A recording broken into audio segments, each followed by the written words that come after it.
Hello, ladies and gentlemen, what is up? I am Darnock with TGN, bringing you another Starcraft 2 1v1 cast. Today we do have a ladder replay featuring the almighty Grubby, the Warcraft 3 legend.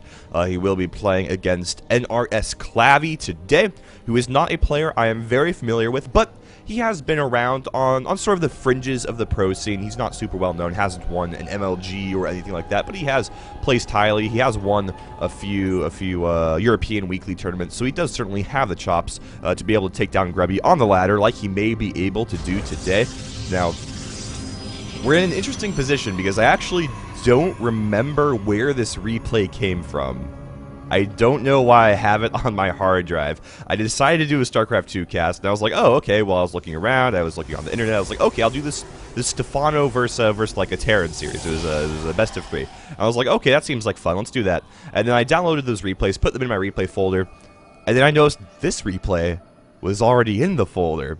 And I was super intrigued, so I booted it up, and now we're going to watch it. So I have no idea what's going to happen in this game, no clue where it came to me from. I think somebody tweeted it at me, or I saw it on Twitter from like somebody else and then downloaded it. I don't know. It's just kind of funny.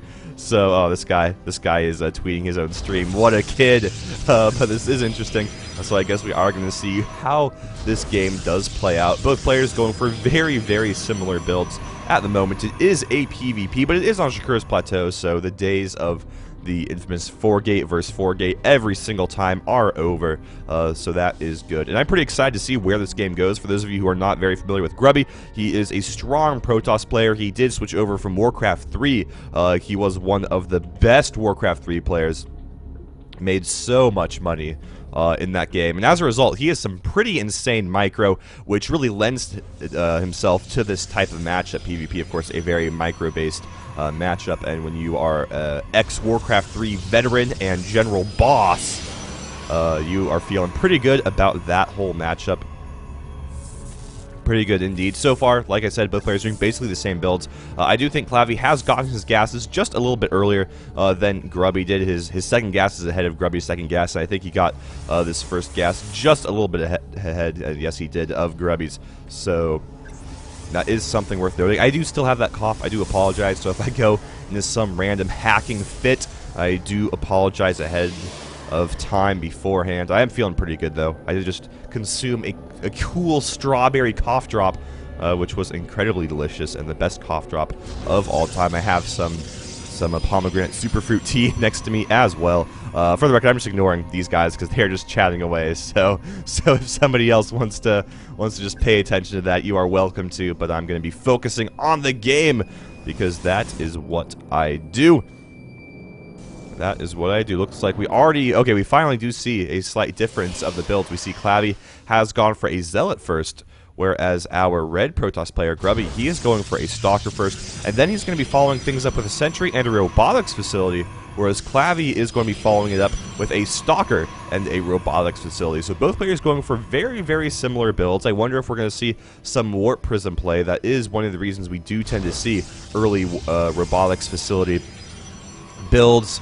Otherwise, things can get a little bit nasty if you're trying to go for super quick Colossus tech or anything like that. Any sort of early gateway pressure will tend to kill you. So that is a tough thing to do from time to time, but we do see it happen. And things are happening. Grubby is adding on 2 more gateways, which is starting to make this look a lot like some sort of Warp Prism pressure, because by the time this Warp Prism gets out, by the time this Robo Facility finishes and throws out a Warp Prism, these 2 gateways will be done and transformed into warp gates, so he will be able to warp in under that warp prism very, very quickly and easily. Now we do see an observer is coming out here first. It doesn't really mean anything either way.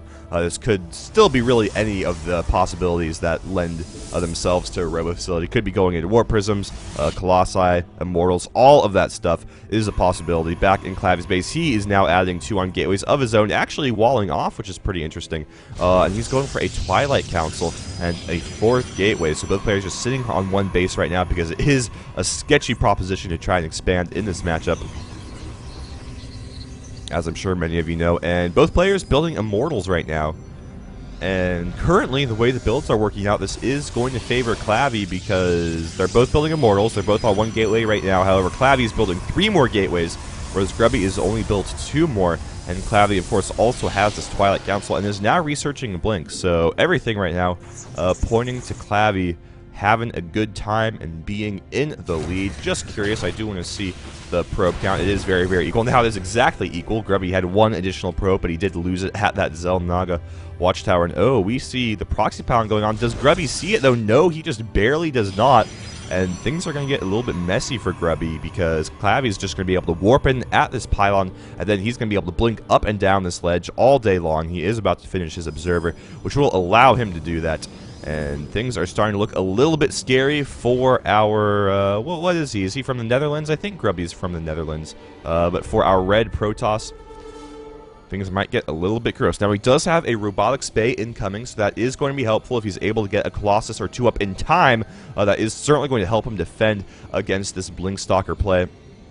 I really do prefer Blink Stalkers on this map, though, to Colossi, just because the natural is so wide open for Blinks. The main is so wide open for Blinks as well. I'm really a big fan of the increased mobility Blink Stalkers do give you on this particular map. Another thing is Clavie looks like he should be able to hit with this Blink Stalker attack before we see the first Colossus get out on the field. And oh, we're not even going to see a Colossus get built yet. We're going to see a Warp Prism come out, and this is starting to look pretty nasty for Grubby. Clavie is in a great position right now. If we take a look at the unit counts, we see Clavie has 1 less Zealot, 1 less Immortal. He does have 5 more Stalkers, though, and it does have an equal number of sentries. But Grubby, he does have the high ground. He does have the high ground, Anakin, so he may be able to hold this off. He needs to get those Immortals in position to start firing away at Clavie's army while it is being held back by those force fields. And we do see a huge blink coming up here from Clavie. He's going to be microwaving back. He wants those Immortals to get in range of the red army so he can deal some damage. They are dealing some amount of damage, but Grubby's 3 Immortals are still up, and as long as those 3 Immortals are standing strong, Clavie's really not going to be able to make anything happen. Force fields going down, not really doing a whole lot of anything. More units getting warped in here for Clavie coming up to reinforce, but Grubby, he is going to hold this off very nicely.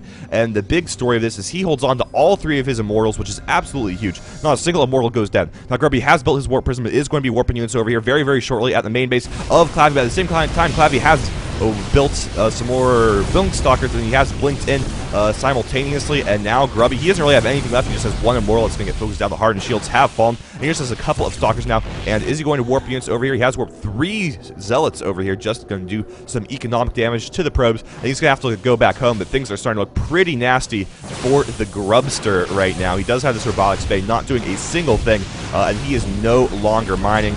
Some more units coming over here from Clavie. 1 Immortal does pop out. It is being forced to fire on the Zealots, though, but great Warp Prism play here from Grubby, lifting that Immortal up, dropping it back down, making it avoid a lot of damage while still attacking very, very efficiently. Look at that wonderful Immortal play from Grubby, and is he actually going to hold this off? That would be incredible. He isn't targeting as well as he could be with that Immortal, but he is giving it a huge increased lifespan, so that's pretty good.